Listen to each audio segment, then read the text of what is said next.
Okay mga ka-Rubiks, magandang umaga po sa inyo lahat. Ang nakikita nyo ay ang 4x4 at 2x2. Ayan.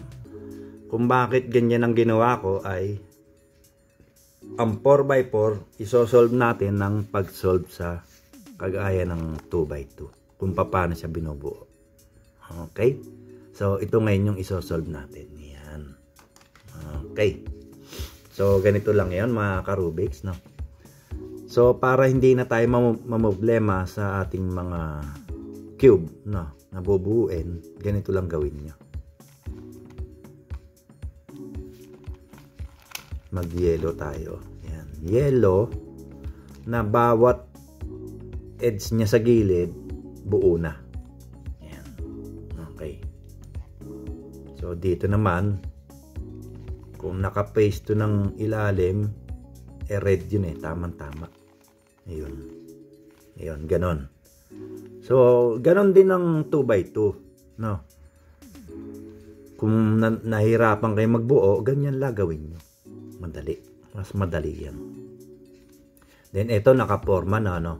O, alam nyo yung R', D', RD. Ito lang yun. R', D', RD. O, nandun na agad siya. O, di ba madali?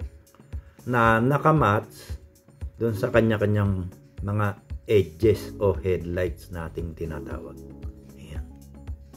Ayan, ganyan lang. Then, doon na tayo sa puti. Sa puti naman, may konting senaryo, 7, no? Ito na yung gawin nating senaryo, number 1. Ayan.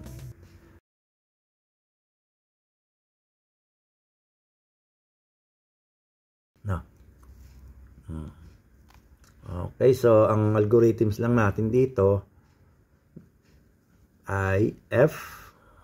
Ang siyempre dito, no? Sa kalahati, tigkakalahati yan, no? Ayan. Pag dito naman, pag ganon. No? Okay.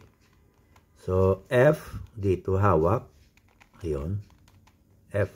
Then, R, U, R prime, U prime, R, U, R prime, U prime, R, U, R prime, U prime, F prime. Ayan. Number 1 scenario yan, mga ka-Rubiks. Ayan. Na. Okay. Hindi pa naman buo yan, mga ka-Rubiks. Okay. Number 2. Okay. Number 2 scenario. Headlights left, front, back, right side. Na. Ang algorithms R, U2, R2, U prime, R2, U prime, R2, U2, R. Ayan. So, buo pa rin yung dilaw, di ba? Ayan. Oh.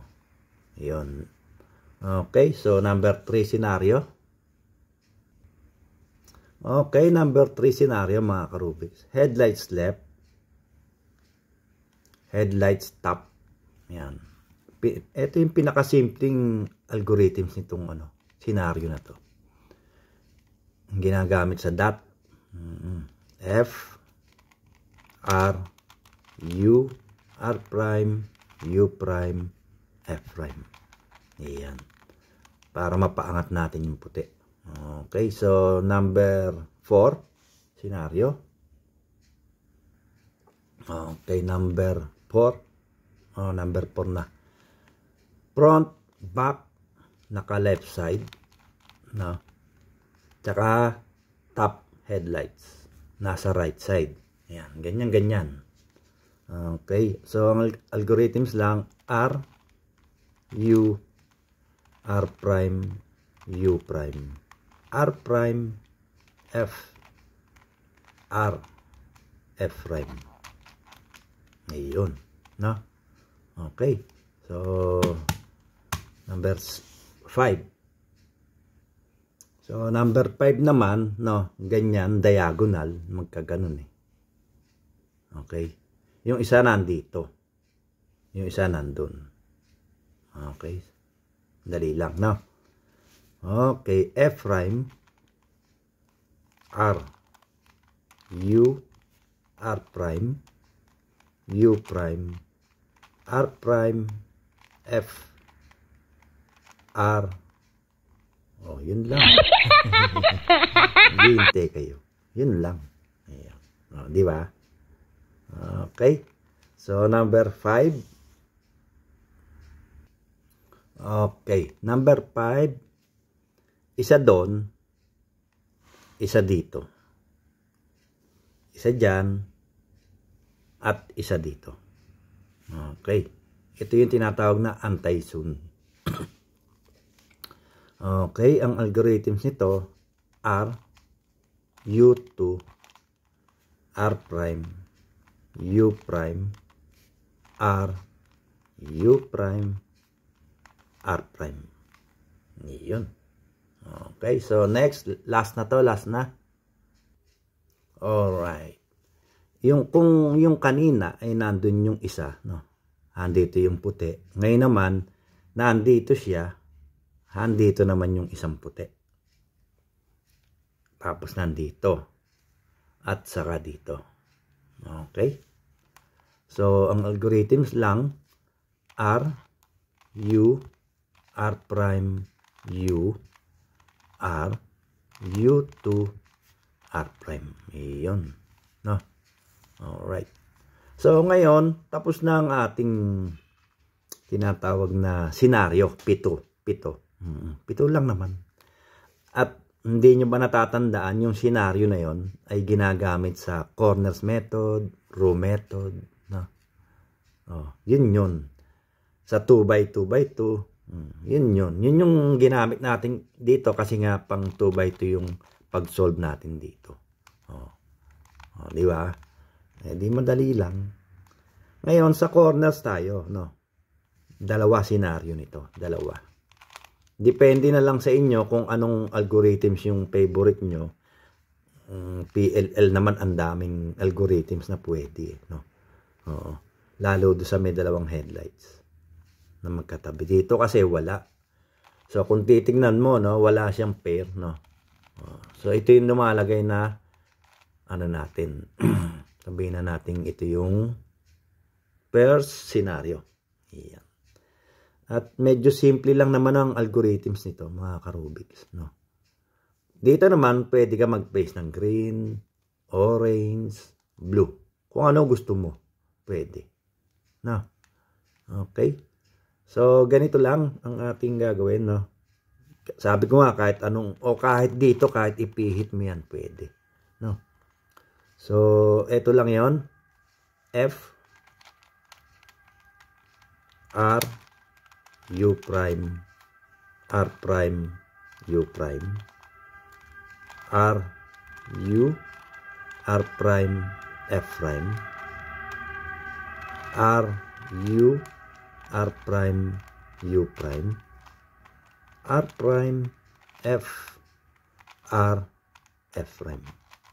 Iyon. Then, saka mo siya itapat sa kanyang pwesto o kulay. No? Okay. So, number 2 scenario, mga ka-Rubik's. Okay, mga ka-Rubik's.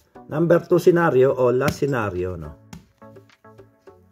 Pwede naman lahat ng algorithms na pwedeng gamitin dito. Basta PLL. At basta rin yung tanda mong headlights kung saan siya ilalagay. Pwedeng ganyan. Pero kung nga ang ginagamit ko lagi dito JB Perm. Dito siya. Left side, no? Left side.